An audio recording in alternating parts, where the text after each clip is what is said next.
بسم الله الرحمن الرحيم.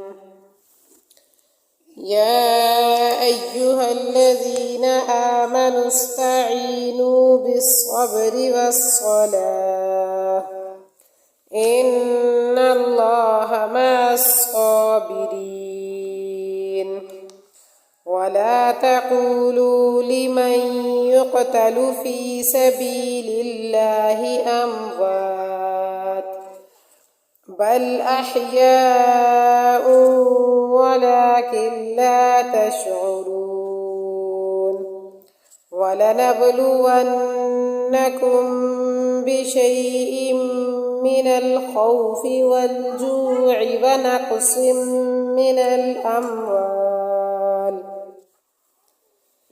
من الأموال والأنفس والثمرات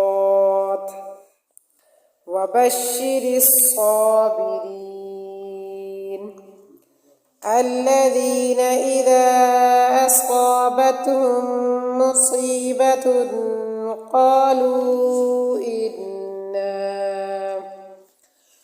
قالوا إنا لله وإنا إليه راجعون.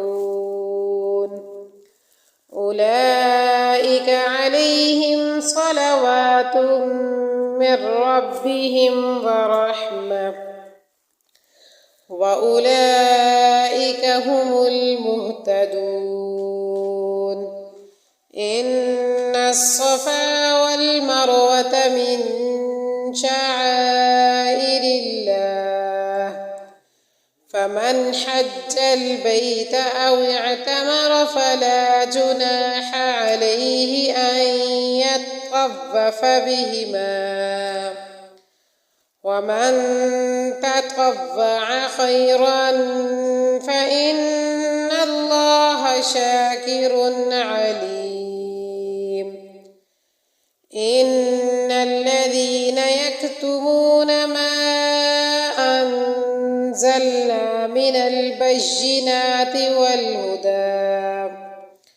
والهدى من بعد ما بيناه للناس في الكتاب أولئك يلعنهم الله ويلعنهم اللاعنون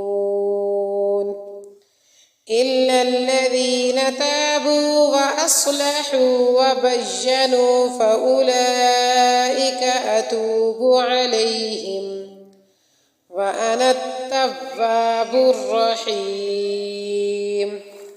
إن الذين كفروا وماتوا وهم كفار أولئك